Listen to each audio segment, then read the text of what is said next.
अब सप्तपदी की रीत की जाएगी। सप्तपदी ये क्या होता है माँ? सप्तपदी का अर्थ होता है वर और वधू का एक साथ 7 पग चलना। ये 7 पग विवाह की लंबी यात्रा पर ठीक से चल पाने के लिए अनिवार्य होते हैं गरुड़।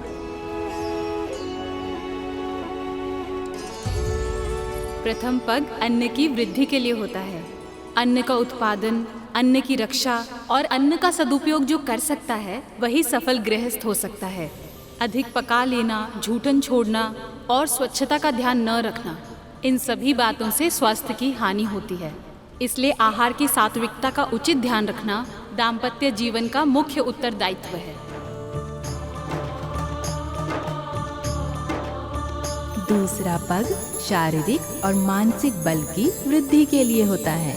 व्यायाम, परिश्रम, उचित और नियमित आहार विहार से तन का बल स्थिर रहता है। अध्ययन और विचार विमर्श से मनोबल बढ़ता है। जिन प्रयत्नों से दोनों बल बढ़े, पति और पत्नी समर्थ, स्वस्थ और सशक्त बने, उनका उपाय सोचते रहना चाहिए। तीसरा पग धन की वृद्धि के लिए होता है। जैसे मुद्रा अर्जित करना आवश्यक है, वैसे ही व्यय की मर्यादाओं का ध्यान रखना दाम्पत्य जीवन का प्रमुख कर्तव्य है। चौथा पग होता है सुख की वृद्धि के लिए। पति पत्नी प्रसन्नचित्त रहे, मुस्कुराने का अभ्यास करें, हंसते हंसाते जीवन व्यतीत करें। सदैव ध्यान रखना, जो संतोष करना जानता है सुखी भी वही रह सकता है।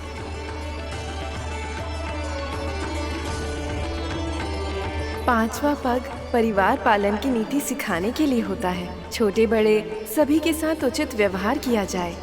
आश्रित पशुओं, सेवकों और दासों को भी अपने परिवार का अंग माना जाए। उन सभी आश्रितों की उचित देखभाल, सुरक्षा, उन्नति और सुख शांति के उपाय अपनी पूरी क्षमता के साथ किए जाएं। यही इस 5वें पग की शिक्षा है। संतानों को जन्म देना स्वाभाविक है, इसीलिए दाम्पत्य जीवन में उसका भी स्थान है। परंतु इन कर्तव्यों का निर्वहन करते हुए भी मर्यादाओं का पूरी कठोरता और सतर्कता से पालन किया जाना चाहिए। यही इस छठे पग का संदेश है।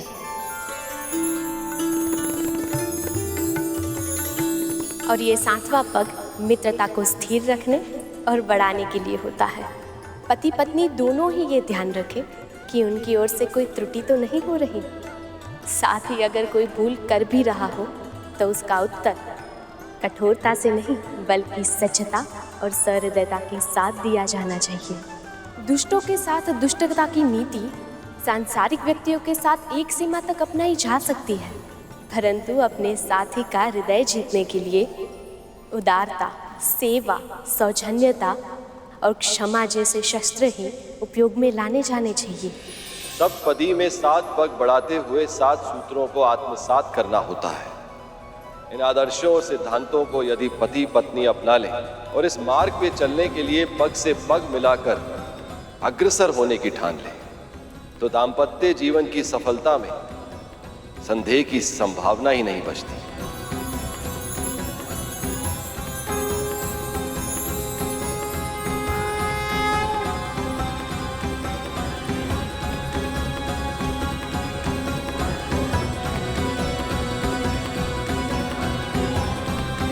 सप्तपदी होने के बाद ही अर्धांगिनी को वामांगी का अधिकार प्राप्त होता है।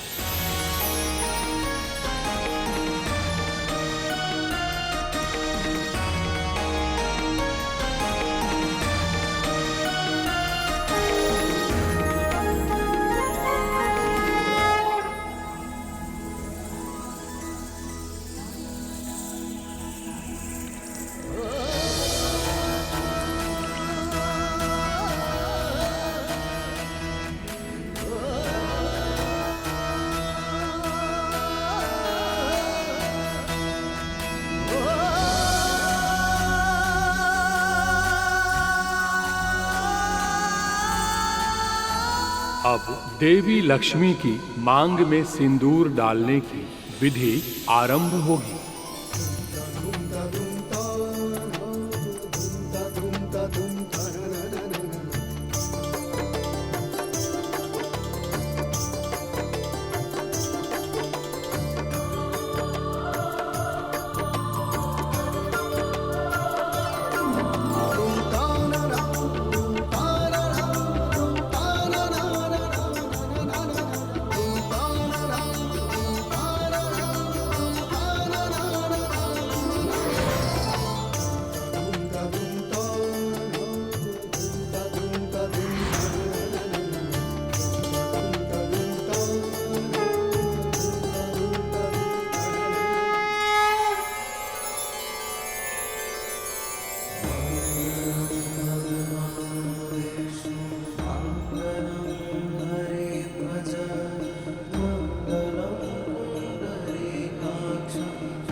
जानते हो सिंदूर मांग में क्यों भरते हैं? क्योंकि ब्रह्म ज्योतिर्मय है और उसकी ज्योति का रंग लाल है। और ये शुभ इसलिए होता है क्योंकि नारी की मांग ब्रह्मरंध्र के ठीक ऊपर होती है। स्त्रियों का ये स्थान बहुत कोमल होता है, इसलिए यहाँ सिंदूर भरने से स्त्री के तल में विद्युत तरंगें नियंत्रित रहती हैं। सिंदूर दान की इस अंतिम रीति के साथ अब विवाह संपन्न हुआ।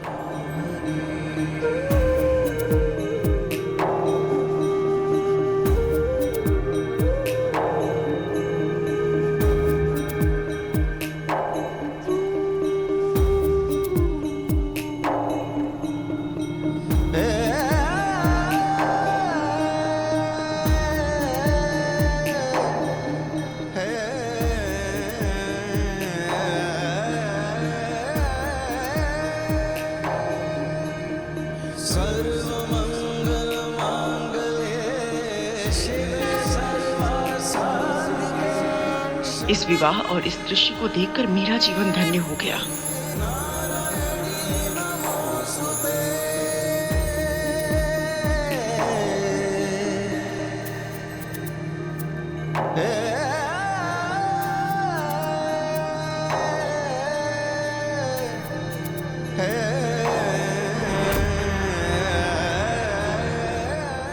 कद्रू, तुम्हारा मुख क्या हुआ? तुम इतना आश्चर्यचकित होकर क्या देख रही हो? क्या हुआ मेरे मुख को? कद्रू, तुम्हारे चेहरे के दाग क्या हुआ है? बोलो। कद्रू, वो लुप्त हो गए।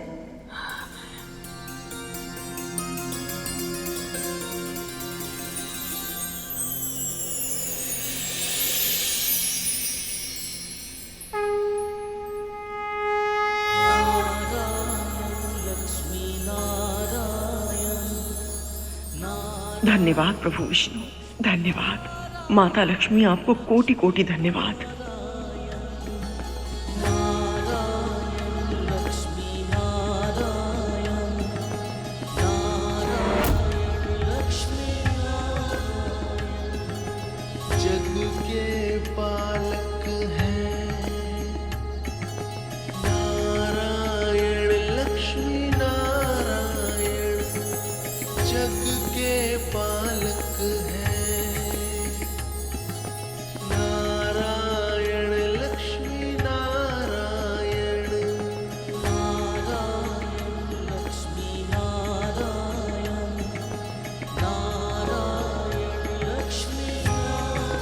लगता है आप समझी नहीं असुर माता।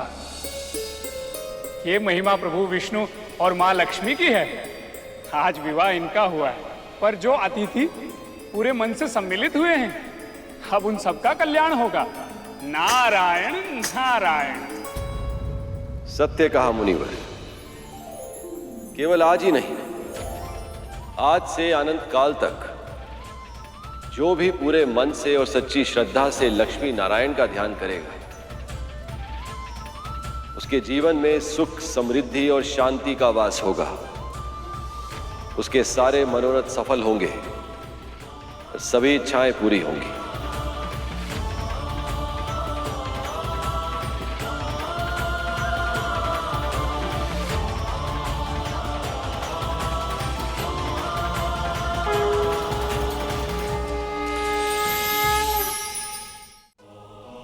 मेरी तो बस एक ही इच्छा है, मेरी संतानों को अमृत मिल जाए और वो सर्वशक्तिमान बन जाए।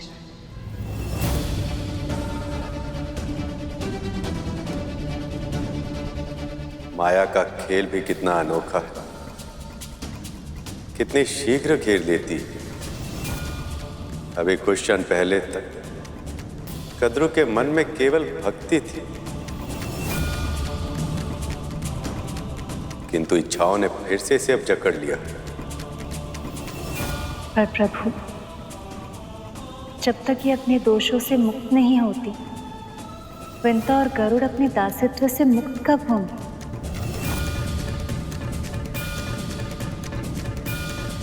शीघ्र होगा, अब वो मेरा दायित्व है।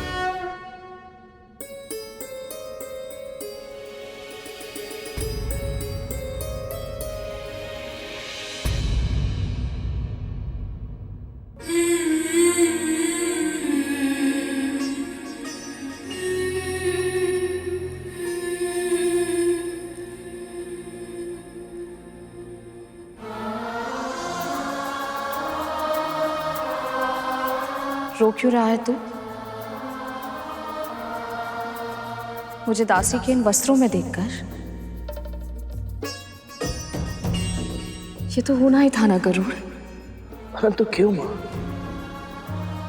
जब प्रभु विष्णु और माता लक्ष्मी के आशीर्वाद से बड़ी मां के मुख के धब्बे हट सकते हैं, फिर हमें दासत्व से मुक्ति क्यों नहीं कर? किसी और को क्या मिला है और हमें क्या नहीं मिला, ये सोचना व्यर्थ है।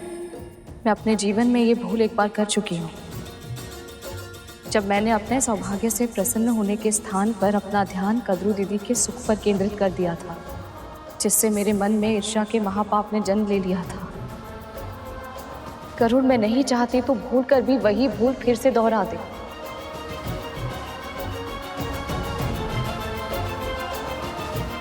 आप सही कह रही हो। तू चिंता मत कर गरुड़, मुझे पूरा विश्वास है जिस तरह भगवान दत्तात्रेय की कृपा की वर्षा मां पर हुई है, उसी तरह प्रभु विष्णु और मां लक्ष्मी की कृपा भी आप पर होगी। मां, उनकी कृपा का आशीर्वाद तो मुझे पहले ही मिल चुका है अरुण। इतने अच्छे, इतने संस्कारी दो पुत्र जो दिए उन्होंने मुझे, अपने पुत्रों के अच्छे कर्म और सेवा का फल ही तो है, जिसके कारण मैं इस पवित्र समारोह में सम्मिलित हो पाई हूँ। यहाँ इतना सम्मान, इतना अपनापन मिला है मुझे। ये सब केवल इस जन्म में ही नहीं, आने वाले हर जन्म में मुझे सुख देने के लिए पर्याप्त है। अब और मुझे कुछ नहीं चाहिए।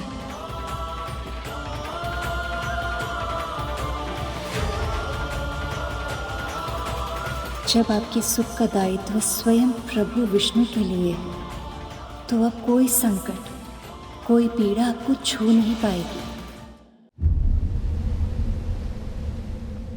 प्रभु, विदाई के इस भावुक क्षण में हम दोनों की ओर से छोटा सा उपहार स्वीकार कीजिए।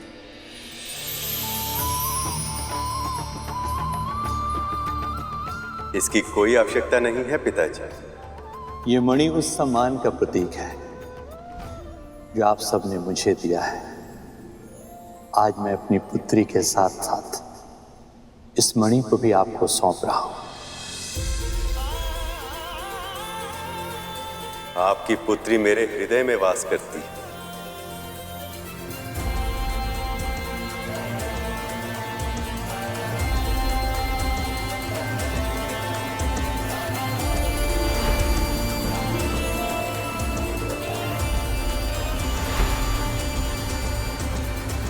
इसलिए आज से इस मणि को मैं अपने हृदय के निकट धारण करूंगा, ताकि देवी लक्ष्मी को अपने माता पिता की निकटता का आभास सदैव होता रहे।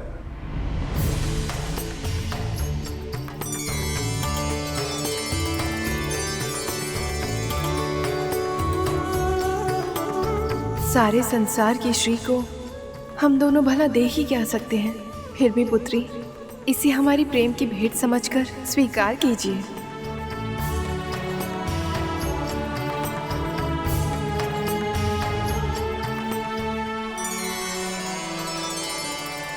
बड़ी विचित्र बात है ना, सारा संसार जिस लक्ष्मी देवी को पाने की चेष्टा करता है, आज मैंने उनका कन्यादान किया है। पर मैं जब देखता हूं कि मैंने अपनी पुत्री का हाथ किन हाथों में दिया है, तो ऐसा लगता है जैसे इससे बढ़कर पुण्य कार्य कुछ हो ही नहीं सकता। अपनी पुत्री का घर से जाना किसी को अच्छा नहीं लगता, पर मैं लक्ष्मी भी हूँ और जाते जाते मैं इस घर को कुछ देना चाहती हूँ।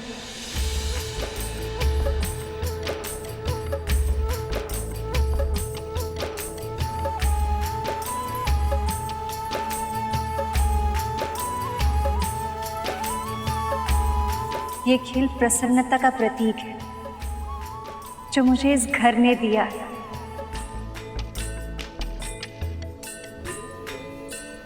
पत्नी होने के नाते मुझे आगे बढ़ना है, किंतु पुत्री होने के नाते मैं यहाँ प्रसन्नता बिखेर के जाना चाहती हूँ।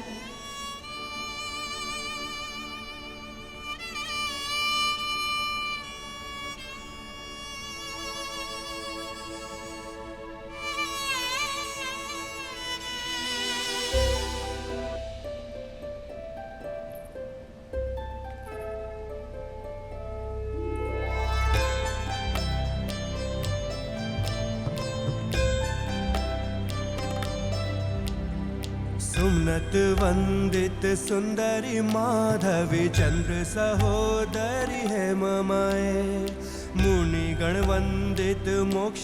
जिसका पुत्र स्वयं स्वर्गाधिपति हो, उसे किसी के सामने झोली फैलाने की क्या आवश्यकता। सद्गुण वर्षिणी शांति युते जय जय है मधुसूदन कामिनी धन लक्ष्मी रूपेणा पालय मां। श्लो अष्टलक्ष्मी नमस्तुभ्यं वरदे कामरूपिणी विष्णुवक्षः स्थलारूढे भक्त मोक्ष प्रदायिनी जगन्मात्रे च मोहिन्ये मंगलम शुभ मंगलम।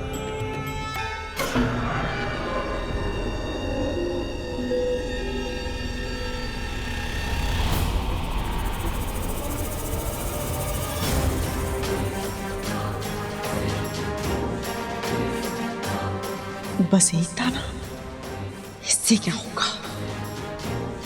अच्छा हो, ये व्रत की प्रथा के साथ ये विवाह भी संपन्न हुआ और अब शुरू होगा मंथन। रुक जाइए मामी श्री, आप इस रथ पर नहीं चढ़ सकती। गणेश जी अब क्या करना चाहते हैं? कहीं कोई भूल चूक ना हो गई, अब और विघ्न ना आ जाए।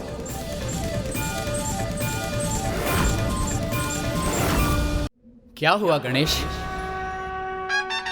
तुम्हारा और तुम्हारे मूषकों का पेट नहीं भरा क्या?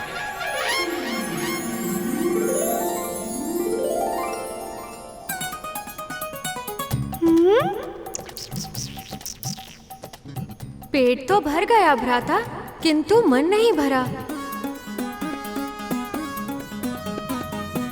मुझे नेक दिए बिना आप रथ पर नहीं चढ़ सकती मामी श्री।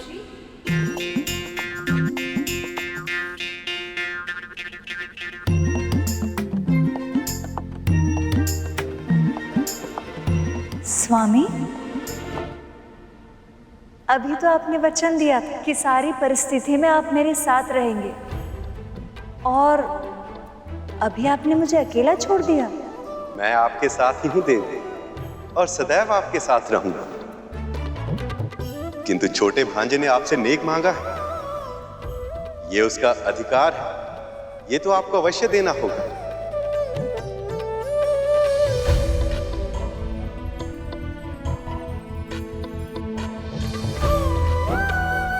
गणेश, आप बुद्धि के देवता हैं और मैं धन वैभव की देवी। और जब बुद्धि ही ना हो तो धन कैसे प्राप्त कर सकते हैं? आज मैं आपको आशीर्वाद देती हूँ कि हम दोनों की पूजा अब से साथ में होगी।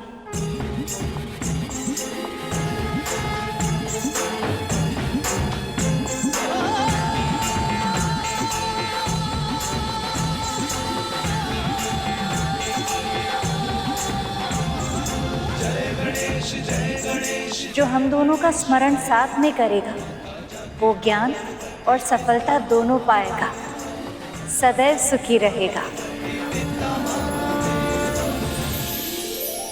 आपने बहुत अनुपम उपहार दिया है मामी श्री। इससे उत्तम नेक कोई और हो ही नहीं सकता।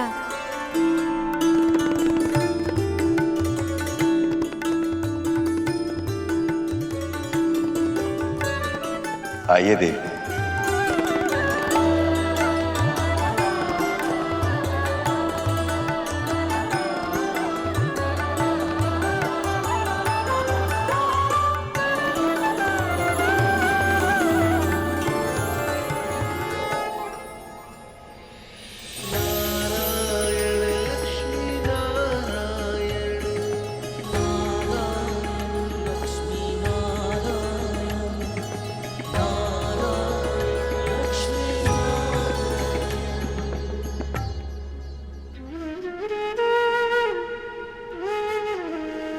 विंता,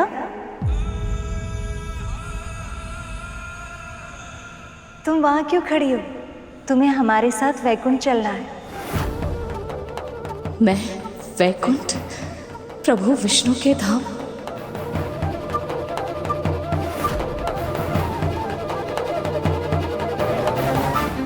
क्या हुआ?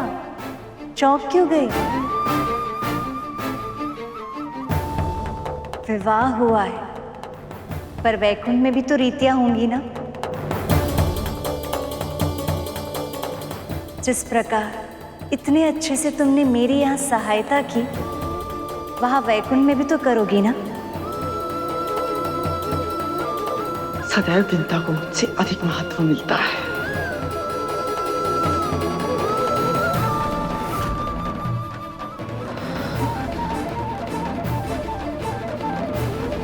पर माँ, मैं कैसे?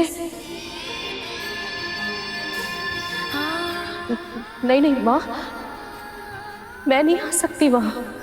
विंता, मैं स्वयं तुम्हें मेरे साथ वैकुंठ चलने के लिए कह रही हूँ और तुम मना कर रही हो। मेरे कहने का अर्थ ये नहीं है माँ, पर मैं कैसे? देवी विंता, वैकुंठ की स्वामिनी ने स्वयं आपसे साथ चलने का आग्रह किया। आप इनका आदेश टाल नहीं सकती।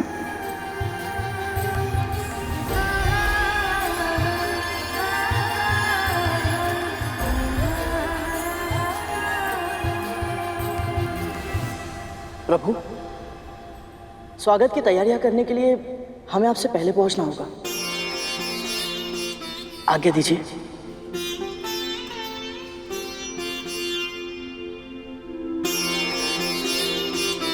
चलिए मां।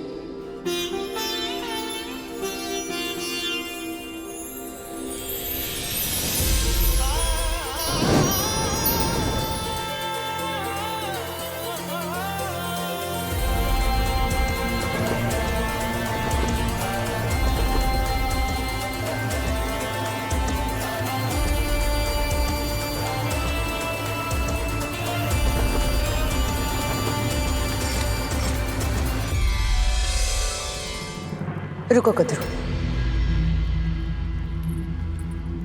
वैकुंठ जाने का विशेष निमंत्रण सिर्फ विंता को मिला है, तुम्हें नहीं।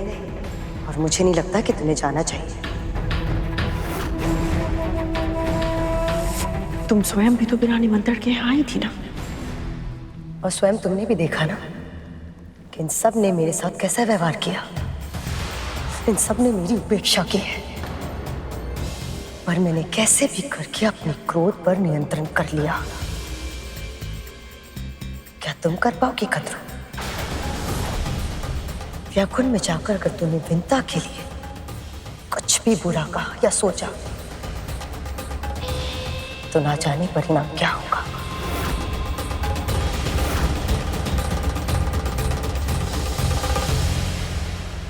यदि प्रभु विष्णु और देवी लक्ष्मी मुझसे रुष्ट हो गए तो अपने पुत्रों के लिए अमृत पाने का मेरा स्वप्न स्वप्न ही रह जाएगा। तुम ठीक कह रही हो, मुझे वैकुंठ नहीं जाना चाहिए।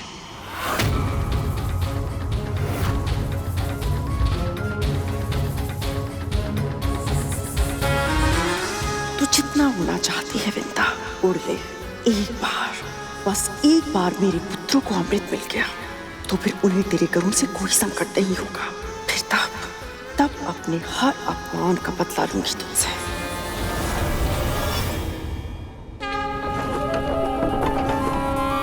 अद्भुत, अविश्वसनीय, कितना सुंदर है ये लोग।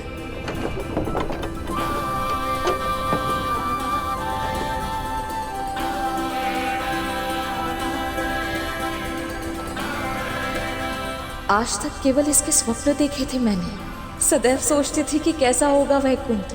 अपनी कल्पना से इसके भित्ति चित्रों में रंग भरती थी, पर ये स्थान तो मेरी कल्पना से भी परे है गरुड़। मैं साक्षात वैकुंठ की यात्रा कर रही हूँ।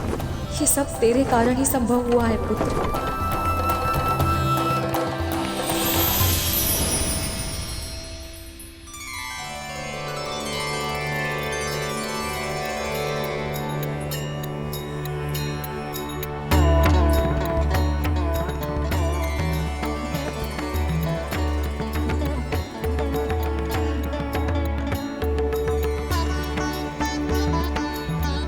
मुझे तो विश्वास ही नहीं हो रहा गरुड़, मैं वैकुंठ के द्वार के सामने हूँ। इतना बड़ा सौभाग्य, इतना सारा सुख, क्या अकल्पनीय है गरुड़, अकल्पनीय।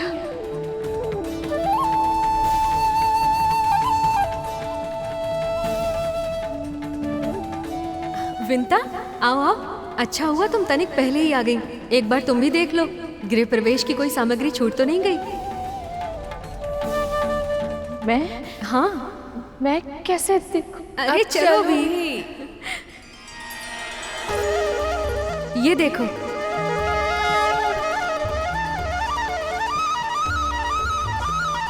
देखो ना विंता, कोई सामग्री छूट तो नहीं गई?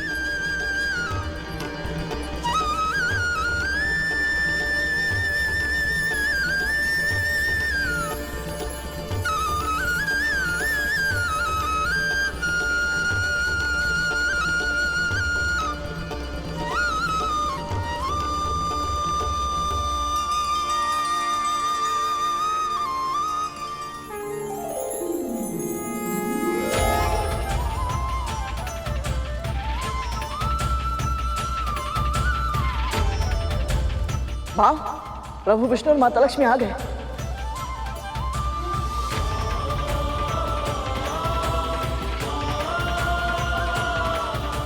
मुझे सदा से ज्ञात था कि समुद्र मंथन कराने से हमारा मिलन अवश्य हो, और आज आपको अपने साथ वैकुंठ लाते हुए मेरे सारे प्रयास सफल होने का अनुभव हो रहा है मुझे।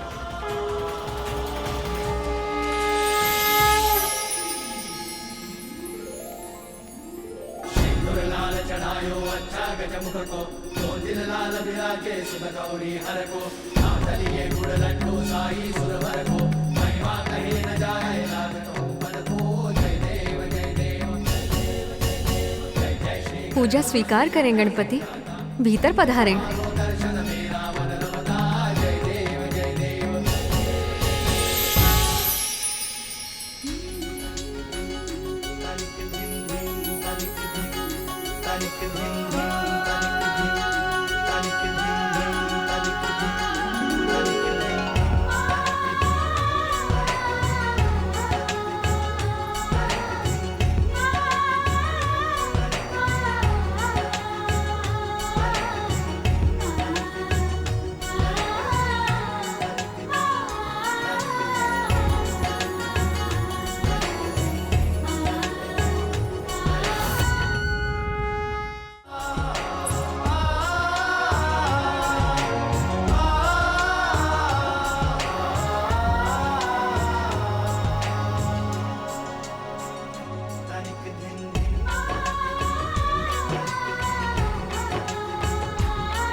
सुमनत वंदित सुंदरी माधवी चंद्र सहोदरी है ममाए मुनि गण वंदित मोक्ष प्रदायनी मंजुल भाषिणी वेदनुते पंकज वासिनी देव सुपूजित सद्गुण वर्षिणी शांतियुते जय जय है मधुसूदन कामिनी आदि लक्ष्मी परिपालय मां।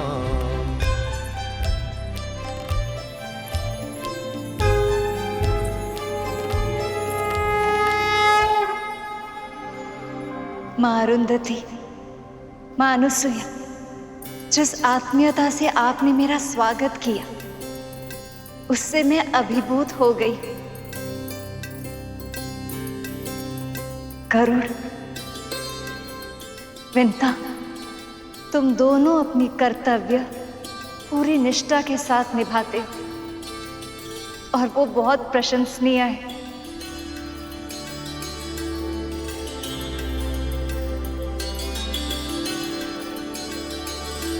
और सबसे अधिक धन्यवाद मैं आपको कहना चाहती हूँ स्वामी। आप ही के कारण इस अद्भुत आनंद का अनुभव करने का अवसर मिला मुझे। केवल आप ही नहीं देवी, संसार की हर स्त्री इसी सम्मान की अधिकारी है, क्योंकि पत्नी का धर्म निभाते समय वो जितने त्याग करती है उसकी कल्पना भी नहीं की जा सकती। मेरे सखा ने बिल्कुल सत्य कहा है देवी।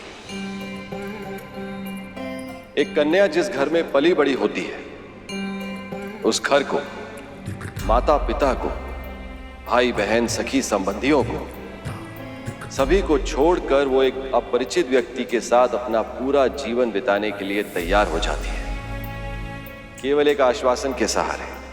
वो आश्वासन जो उसके पिता ये कहते हुए देते हैं कि ये वर तुम्हारे लिए पूरी तरह से उपयुक्त है।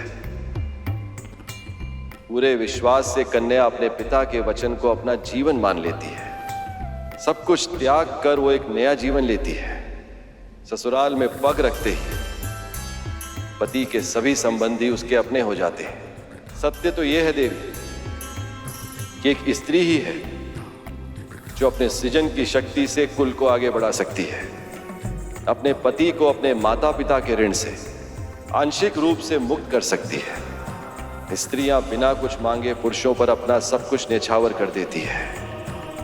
इसीलिए उनका सम्मान जितना किया जाए उतना ही कम है। आपका कथन सत्य है महादेव, और भावुक भी।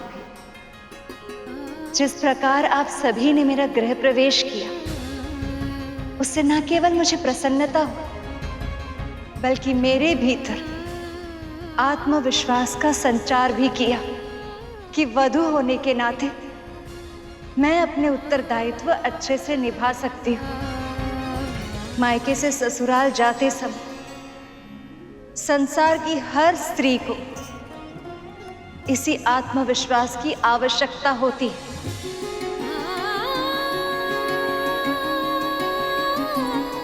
इसलिए मैं ये संकल्प लेती हूँ स्वामी, आज से जो भी परिवार अपने बहू का गृह प्रवेश इन सब संस्कारों के साथ करेगा, मैं स्वयं उस स्त्री के भीतर स्थिर निवास करके उसे गृह लक्ष्मी बनाऊंगी। उसके शुभ हाथों से हल्दी के छाप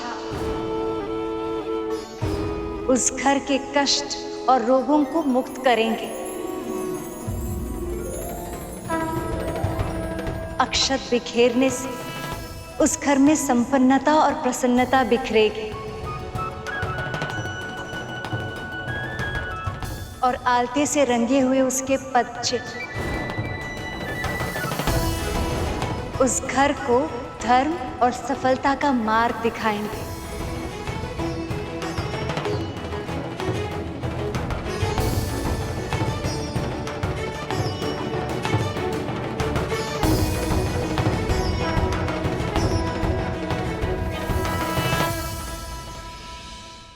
यदि तुम सब मानते हो कि हमारे प्रतियोगी केवल देवता हैं, तो तुम सब भ्रम में हो। अमृत पर केवल देवताओं की नहीं, नागों की भी दृष्टि है।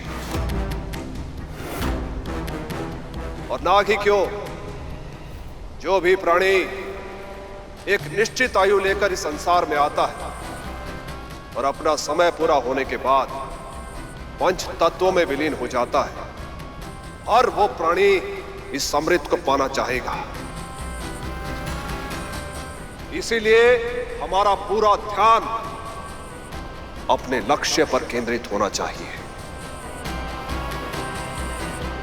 ताकि अमृत प्रकट होते ही सबसे पहले हम उसे छीन सकें। पर यह कैसे होगा महाराज, क्योंकि गरुड़ की तीव्र दृष्टि सदैव हम ही पर बनी रहती है। हाँ महाराज, मंदराचल से लेकर वासुकी तक सब सदैव केवल देवताओं का ही पक्ष लेते हैं। और वैसे भी महाराज, अब विष्णु के साथ साथ देवी लक्ष्मी भी इस बंधन को देखेगी। उन सब की कड़ी दृष्टि के सामने कैसे चुराएंगे हम अमृत?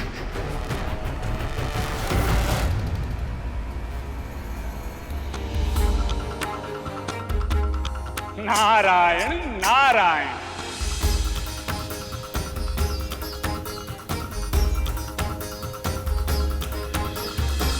आप जानते हैं मां, एक दिन यही वैकुंठ में खड़े होकर गरुड़ के मन में भी ये इच्छा आई थी कि वो प्रभु विष्णु और मां लक्ष्मी के मिलन में सहायक बने।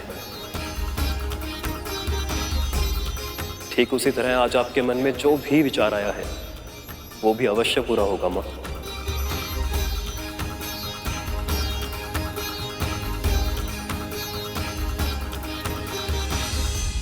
वैसे सखी, जब से आपने स्वयंवर में नारायण को चुना है, तब से मेरे भीतर एक प्रश्न उमड़ रहा है।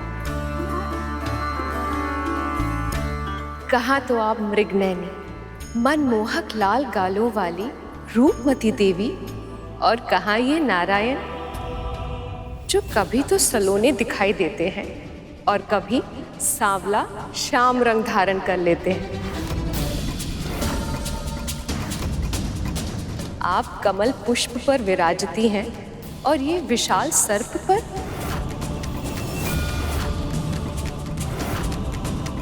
ये कैसा मेल है देवी?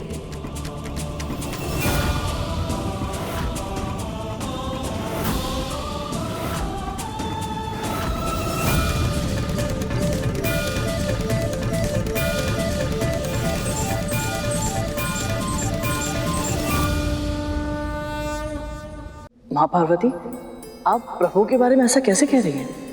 और क्यों? ये भी एक रीति होती है गरुड़।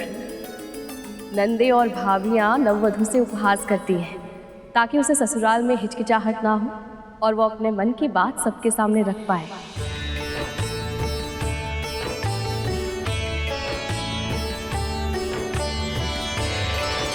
श्याम रंग तो कस्तूरी का भी होता है सखी, जिसे हम मस्तक में धारण करते।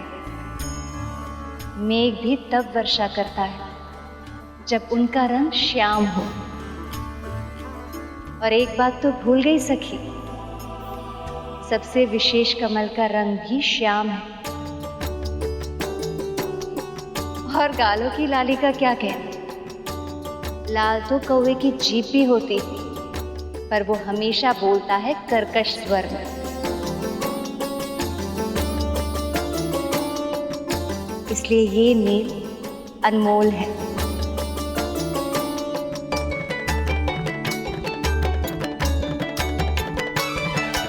बस ऐसे ही एक दूसरे का पक्ष लेते रहिए,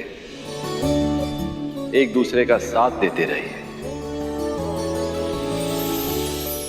चलिए, ये रीति भी पूरी हो गई।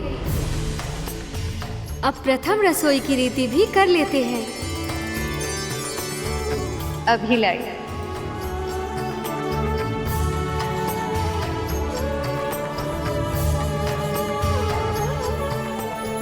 माँ,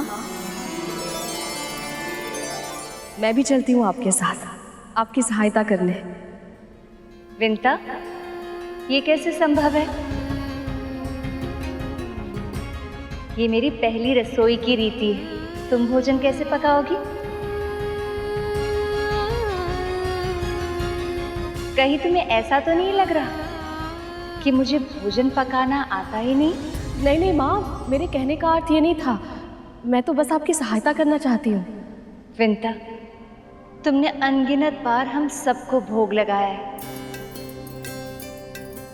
आज पहली बार मुझे ये अवसर मिला कि मैं तुम्हें कुछ खिला सकूं। तुम ही बताओ, मैं ये अवसर ऐसे व्यर्थ कैसे जाने दूं?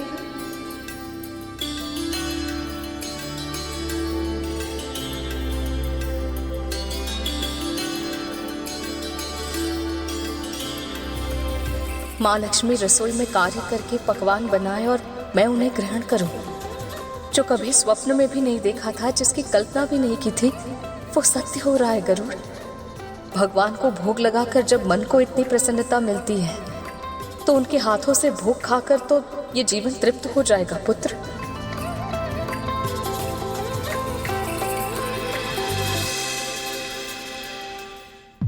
ये लीजिए स्वामी, अपनी पहली रसोई के रीति में मैंने मखाने की खीर बनाई।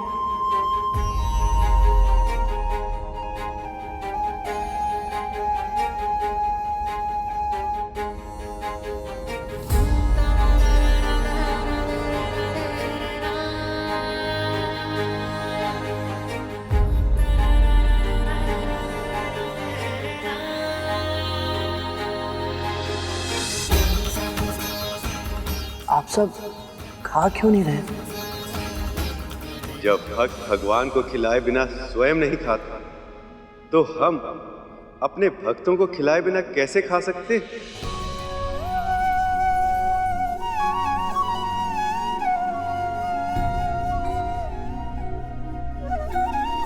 खाइए देव।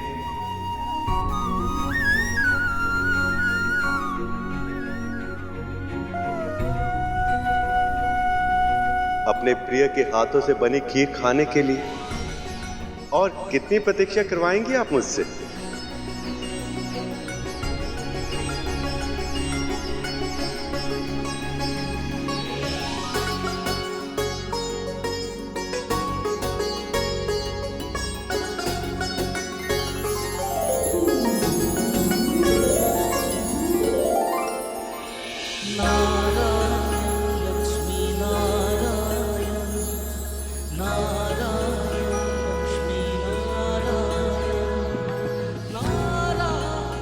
यदि बड़ी माँ यहाँ होती तो देखती कि मेरी माँ किस सम्मान के योग्य है। संभव है तभी उन्हें आभास हो पाता कि वो माँ के साथ अत्याचार करके कितना बड़ा पाप कर रही है।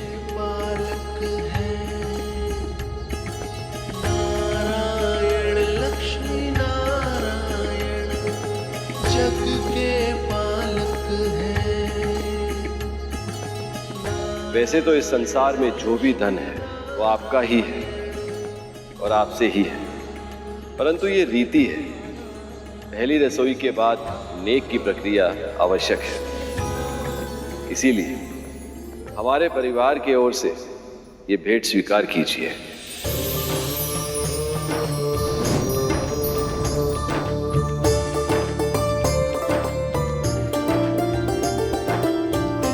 जन कल्याण का साक्षात स्वरूप है आप दोनों। आप सदैव जन कल्याण करते रहिए, यही हमारा आशीर्वाद है और हमारा उपहार भी। प्रभु, देवी लक्ष्मी, ये मेरी और देवताओं की ओर से आपके लिए छोटी सी भेंट।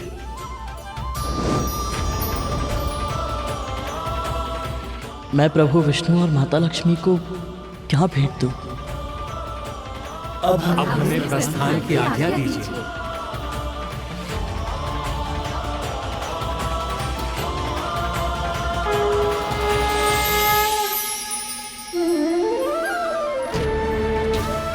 हम दोनों तो दास हैं,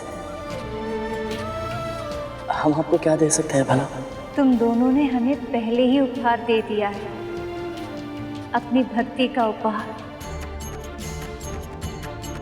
यदि भक्त की भक्ति ना हो तो भगवान भी भगवान नहीं हो सकते। अब आज्ञा दीजिए प्रभु, ताकि महारानी के महल लौटने से पहले मैं वापस पहुंच सकूं। देवी विंता, आपकी कर्तव्य निष्ठा सत्य ही अद्भुत है। प्रस्थान कीजिए।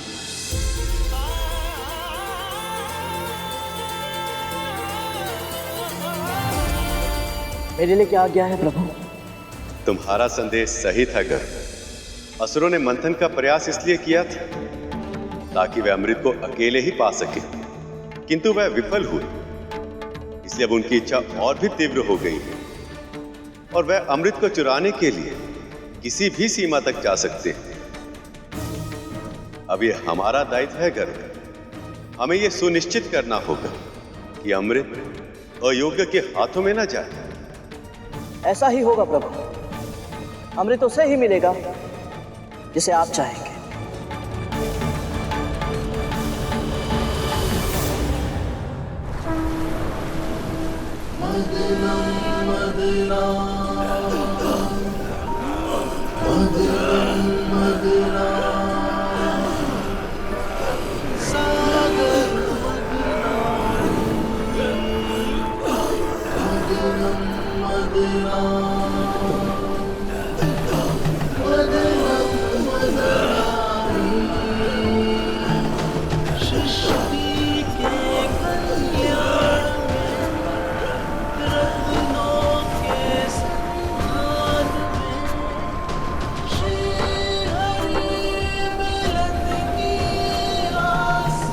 देवताओं, पूरा बल लगा दो।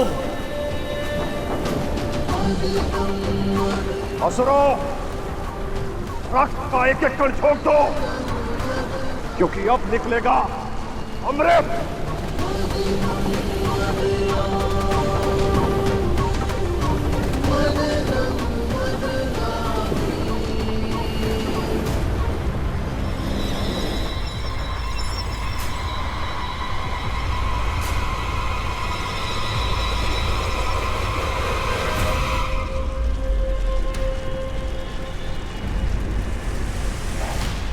ये दुर्गंध कैसे?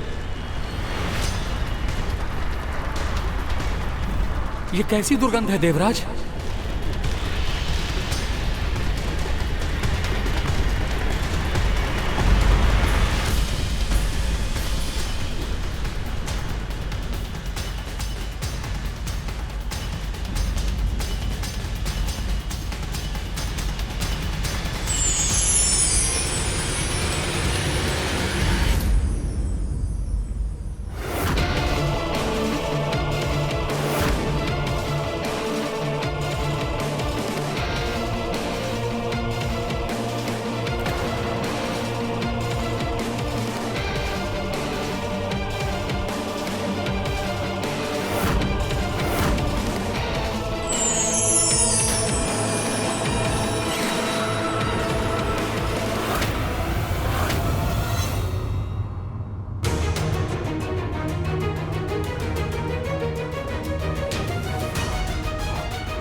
ये क्या पदार्थ है? ये क्या लीला है प्रभु? इस पर तो केवल हम असुरों का ही अधिकार होगा।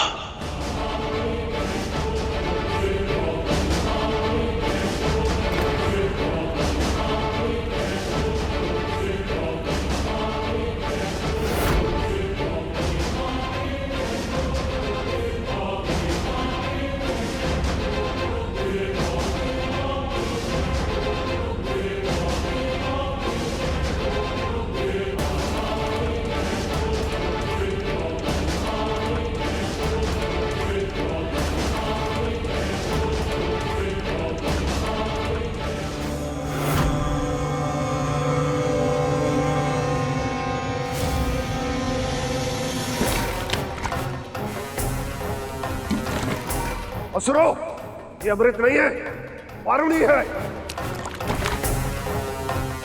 जिसे लेने में हम देवताओं को कोई रुचि नहीं है। असुर उसे आनंद से ले सकते हैं। क्यों देवताओं? सत्य कहा देवराज।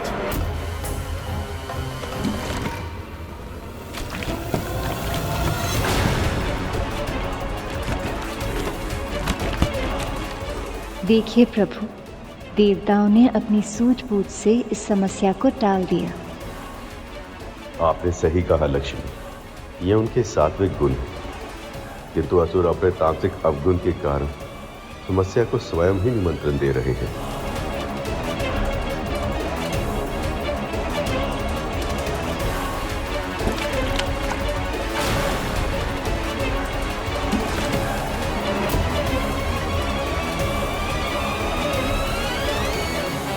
सारा पान तू अकेला कर जाएगा और हम मुंह देखते रहेंगे। ला असुरो, आपस में कलेश करने का कोई लाभ नहीं होगा। सुना नहीं तुम सबने?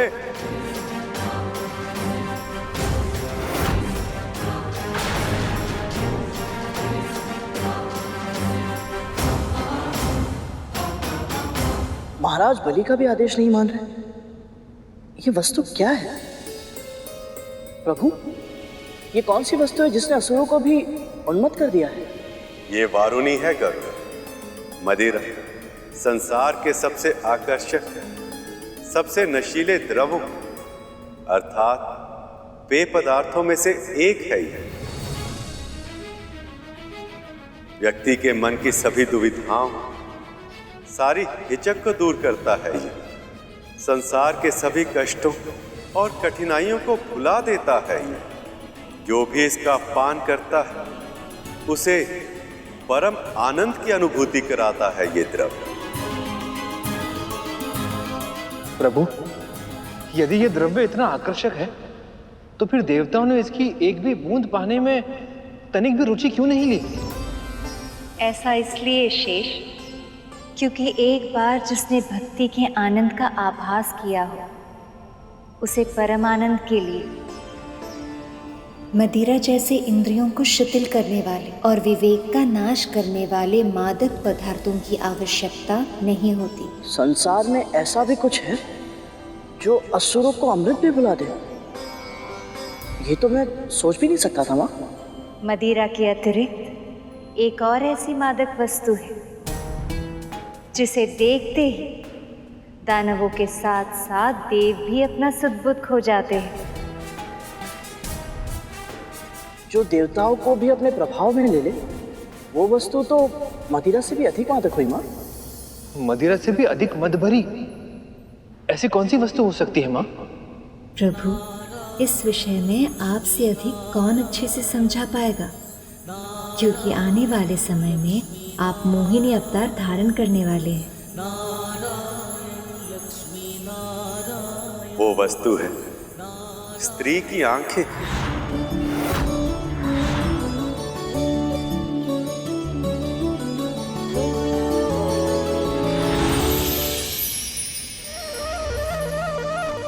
शेष, गरुड़, हर सफल पुरुष के पीछे किसी न किसी स्त्री का योगदान अवश्य होता है। स्त्री की शक्ति की कल्पना भी नहीं की जा सकती। यदि स्त्री चाहे तो पुरुष अपने उद्देश्य पर ऐसे ध्यान केंद्रित कर सकता कि वो कभी भटकता नहीं। और यदि स्त्री चाहे तो पलक झपकते ही पुरुष अपने लक्ष्य को भूलकर उसकी मद भरी आंखों में खो सकता है।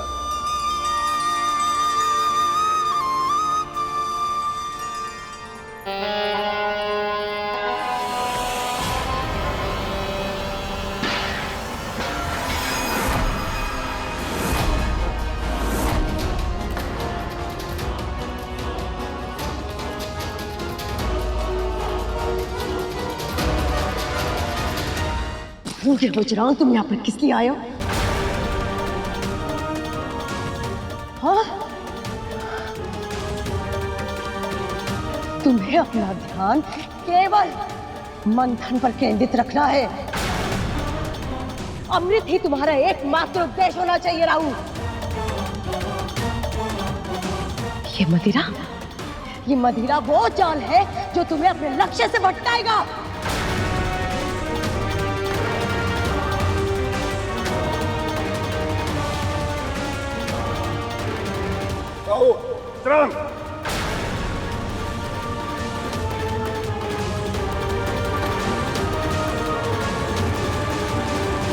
जब अमृत प्रकट होगा, तुम दोनों केवल उसे देखोगे, उसे सोचोगे, उसी का ही विचार करोगे। अपनी पांचों इंद्रियां केवल अमृत पर केंद्रित करोगे।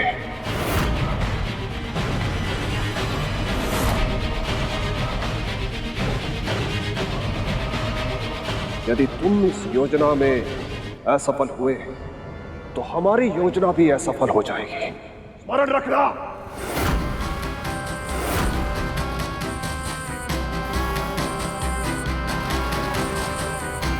यदि हम अमृत हार गए तो सब कुछ हार जाएंगे। अपनी महत्वाकांक्षा, अपना स्वप्न, अपना साम्राज्य, सब कुछ।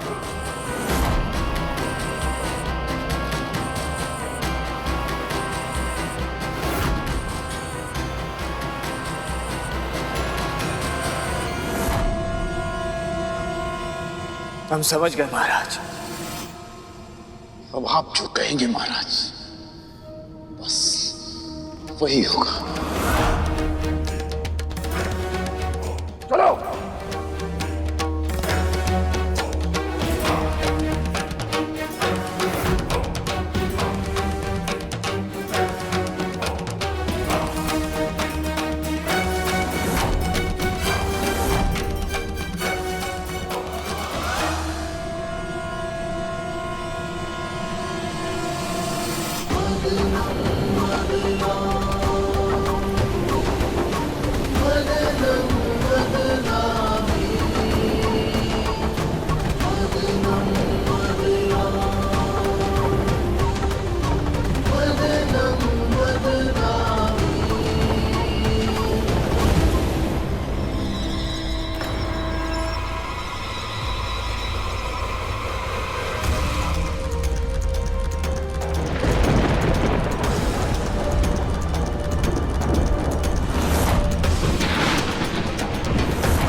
लगता है इस बार अमृत निकलेगा।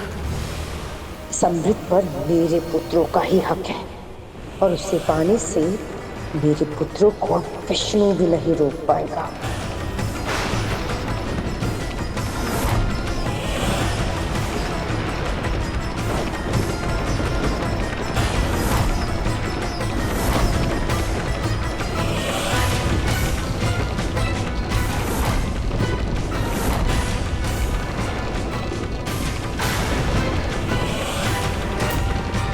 देवराज, अमृत के आने पर इस प्रकार का प्रलय संभव नहीं।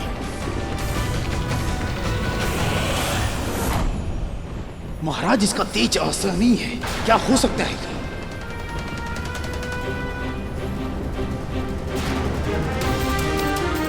आखिर ये क्या वस्तु है जिसके प्रकाश से सभी विचलित हैं? हे प्रभु, मंथन से निकली ये वस्तु पूरे संसार में प्रलय ला रही है। इसे धारण करने वाले पक्ष कौन होगा, देवता या असुर?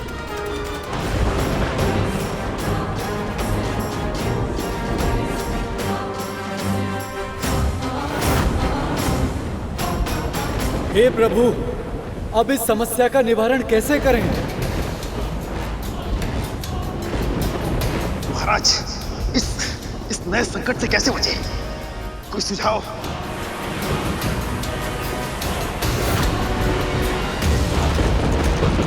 तो चंद्रमा है, इनके वास्तविक तेज को ये संसार संभाल नहीं पाएगा। ये तब शांत होंगे जब कोई महाशक्ति इन्हें धारण करेगी।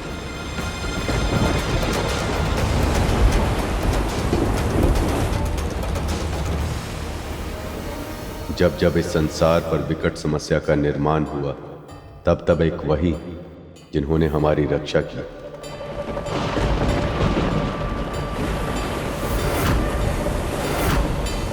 इस अपार शक्ति को वही धारण कर सकते हैं जिनका ना कोई आदि ना अंत, महादेव।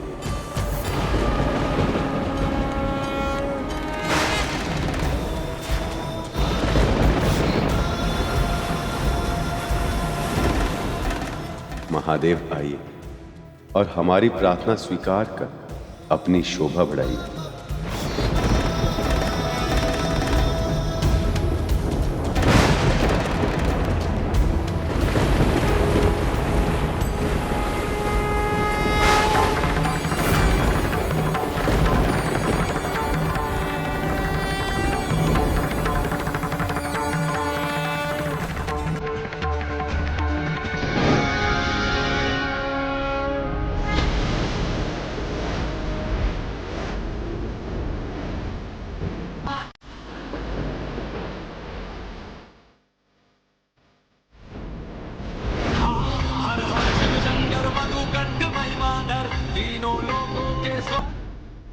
महादेव, शिव शंभू।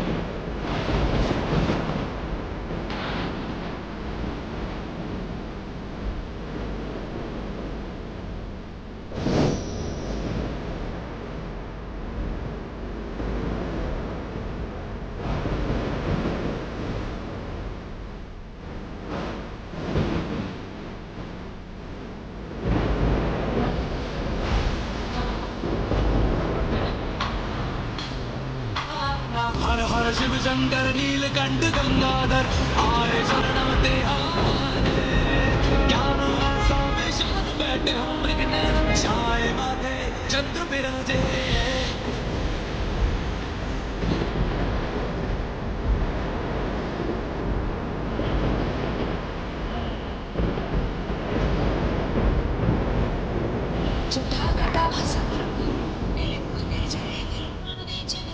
विराजमान धगत धगत धगत प्रलय पट्टम दीक्षणम। धन्यवाद महादेव, इस ऊर्जा को ग्रहण करने के लिए। आपकी कृपा को नमन है भोलेनाथ।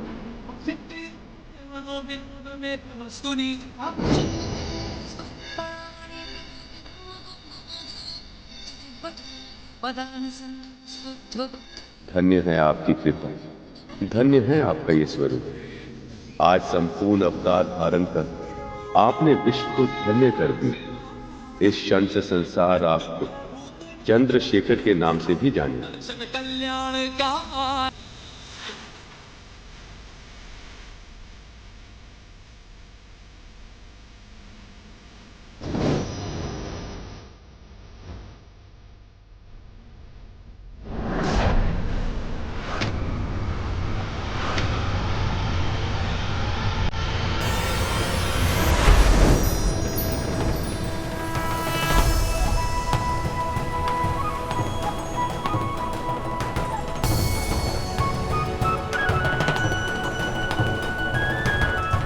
आपका स्वागत है परिजात वृक्ष। कृपया अपने निर्धारित स्थान पर प्रस्थापित हो जाएं।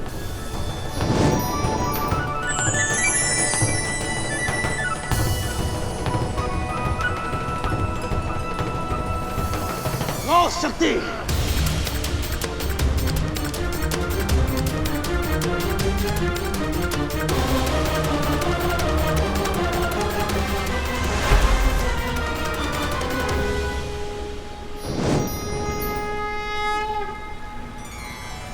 ये तो पंचजन्य शंख है।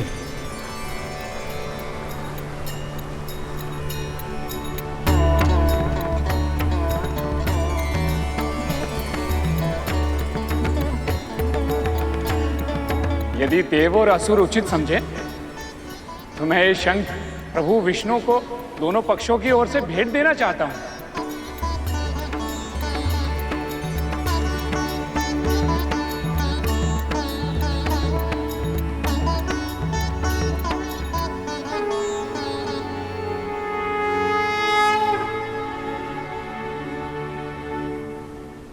नारायण नारायण।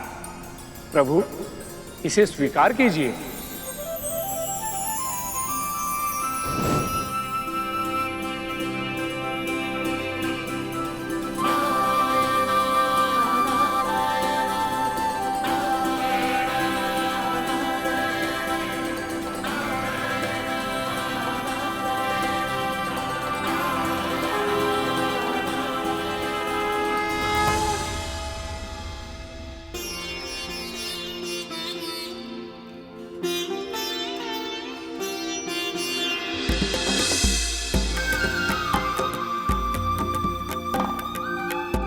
लक्ष्मी माँ की मूर्ति कितनी सुंदर दिख रही है।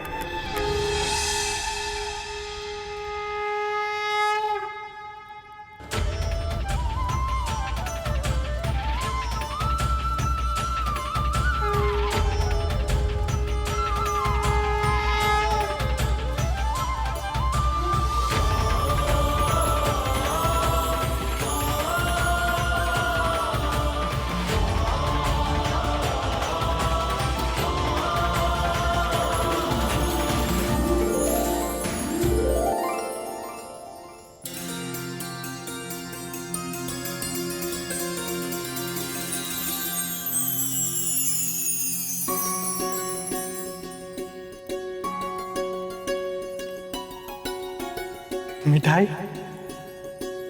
इसे साधारण मिठाई समझने की भूल मत करना। ये प्रसाद है। इसका एक एक कण पवित्र है। अपना सौभाग्य समझकर इसे ग्रहण करो।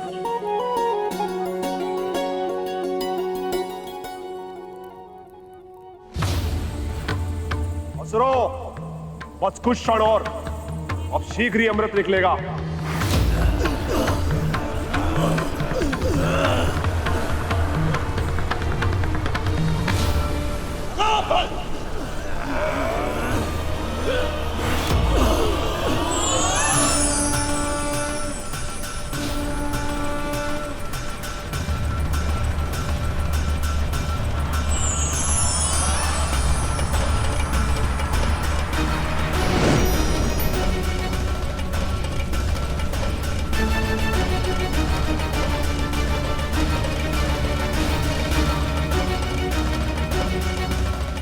देवी तारा और रूमी, ये अप्सराओं का त्रेता युग में बहुत ही महत्वपूर्ण योगदान होगा। रूपवती कन्याओं, तुम्हारा नाम क्या है? तारा। रोमी। बहुत ही सुंदर। तुम में से एक चलोगी मेरे साथ और दूसरी मेरे साथ। तुम दोनों ने सोच भी कैसे लिया कि मदिरा की तरह हम देवता इन दोनों पर अधिकार इतनी सरलता से छोड़ देंगे? इन पर तो केवल हमारा ही अधिकार है। ऐसे कैसे तुम्हारे साथ जाएगी? मेरे साथ जाएगी वो। दोनों पक्षों में से कोई भी इन स्त्रियों पर अधिकार नहीं जता सकता।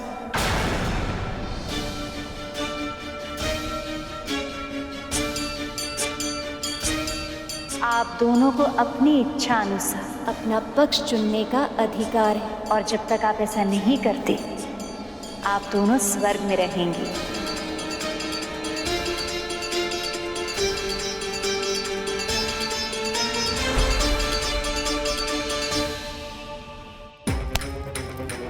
बड़ा आनंद आ रहा है ना दोनों को प्रसाद ग्रहण करने में।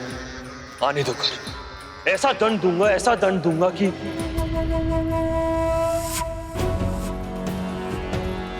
माँ,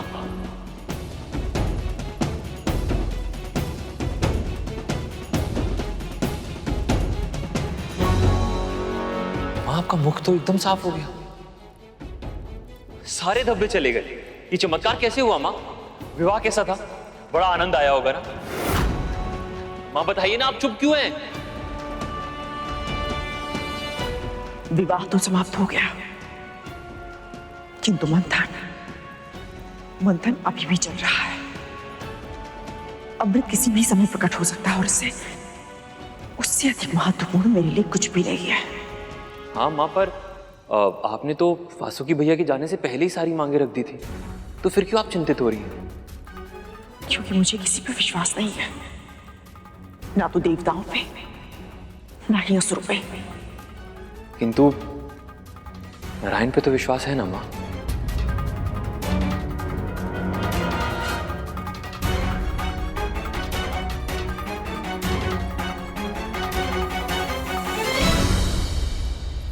माँ विचलित है और दासी माँ कुछ अधिक ही प्रसन्न। न जाने क्यों मुझे लग रहा है कि इसका कारण भी वो गरुड़ी है। बस एक बार अमृत मिल जाए मुझे, फिर सबसे पहले गरुड़ का अस्तित्व ही मिटा दूंगा मैं।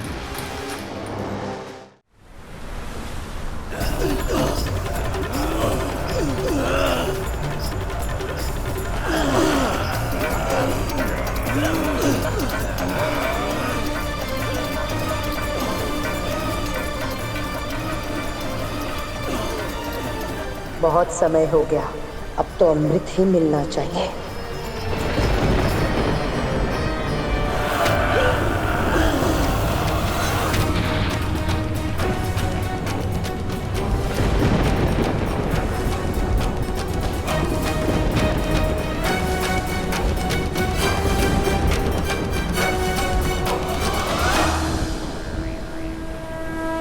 इस मंथन का समापन आपसे ही, कृपया अपने आगमन से हमें कृतार्थ करें।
प्रभु, ये क्या ये धन्वंतरी हैं गरुड़, आरोग्य के देवता और औषधियों के ज्ञाता। अनंत काल से लेकर अब तक अमृत की रक्षा यही कर रहे हैं।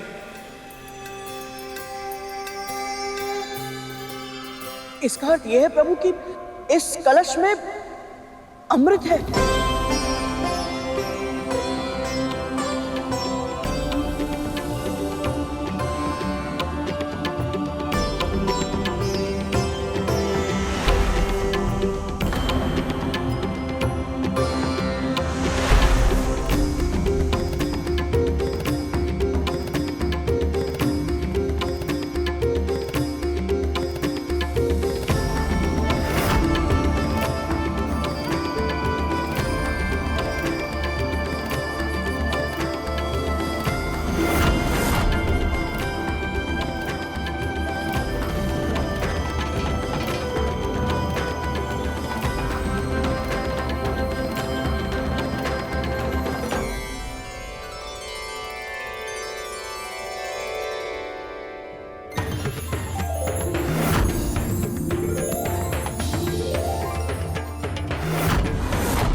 बहुत बहुत बधाई हो।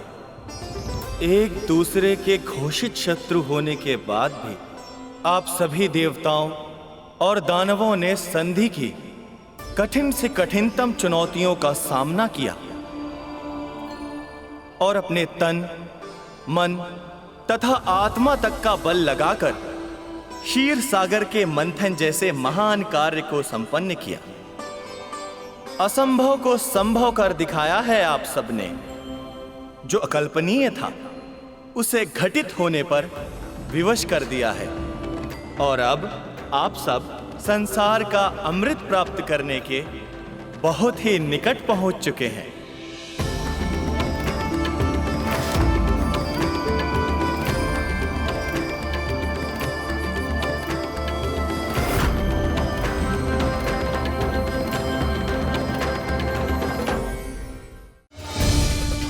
यही है संसार की सबसे दुर्लभ वस्तु, जो प्रकृति के अटल नियम मृत्यु को भी सदा सदा के लिए टाल देती है।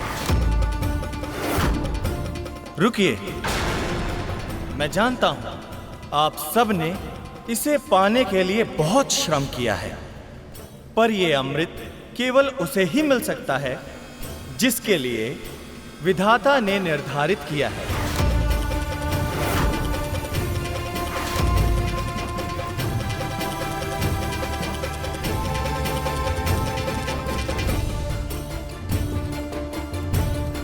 तो अब हम अवश्य ही परम पिता परमात्मा के निर्णय की प्रतीक्षा करेंगे देव।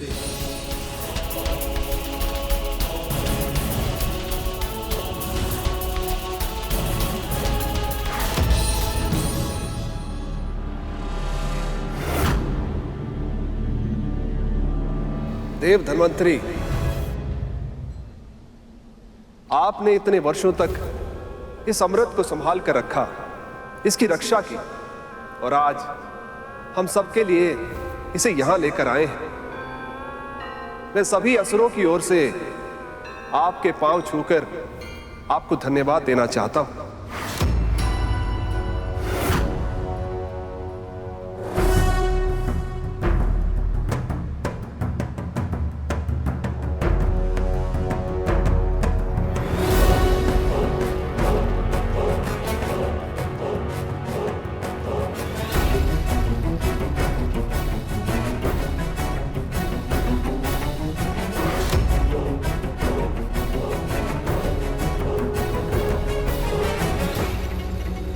यदि असुर इस नियम को तोड़ने का प्रयत्न करते हैं तो इसका दंड उन्हें भोगना होगा।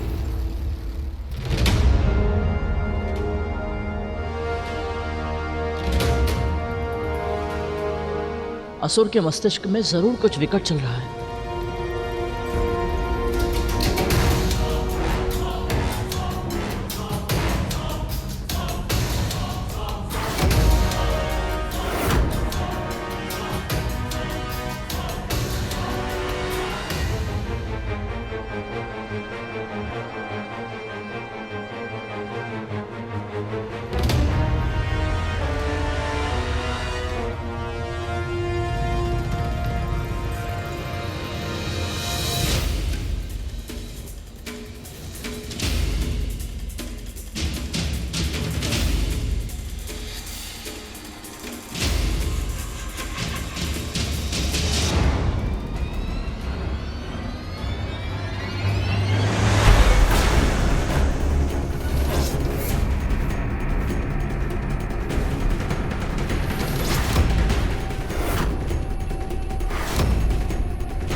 वाह राहुल, अद्भुत।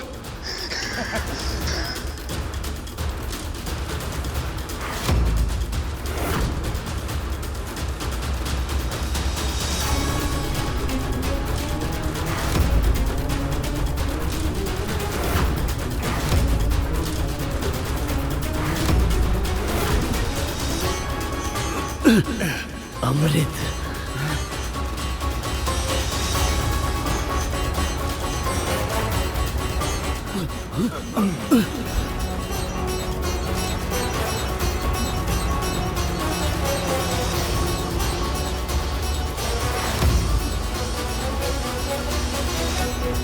विनाश काले विपरीत बुद्धि। मंथन की संधि तोड़कर असुरों ने आत्मविनाश का आरंभ किया। वाह मेरे पुत्र, अमृत लेके दूर भाग जाओ।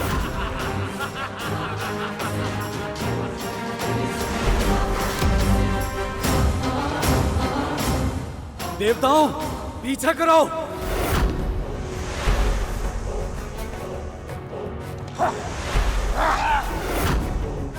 अमृत चाहिए, असंभव। वाह मेरे पुत्र, शाबाश। रुक जाइए।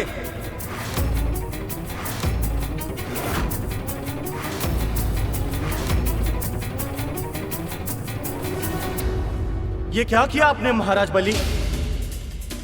संधि के नियमों का उल्लंघन कर दिया। क्षमा करे धर्मंतरी देव, पर ये देवता भी तो सदैव हमारे साथ छल करते आए हैं।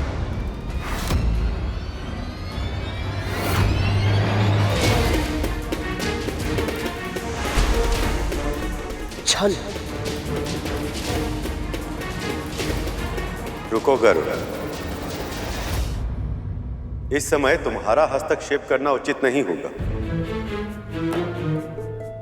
प्रभु, असुरों ने संधि के नियम तोड़े।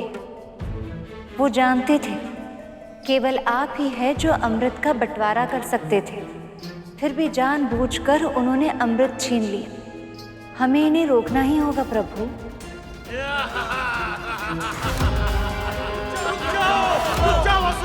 उन्हें रोकना होगा देव, पर इस तरह नहीं। ये मंथन देवताओं और दानवों की संधि के कारण हुआ, इसलिए समस्या का समाधान भी देवताओं को स्वयं खोजना होगा। परंतु हां, यदि वे ऐसा करने में विफल हुए और उन्होंने मुझसे सहायता मांगी, तब मैं उनकी सहायता अवश्य करूंगा।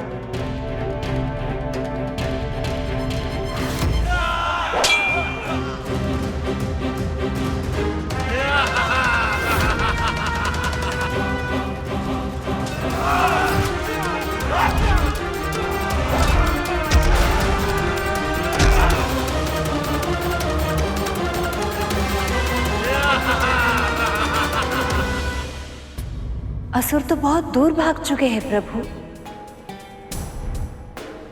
यदि इंद्रदेव के पहुंचने से पहले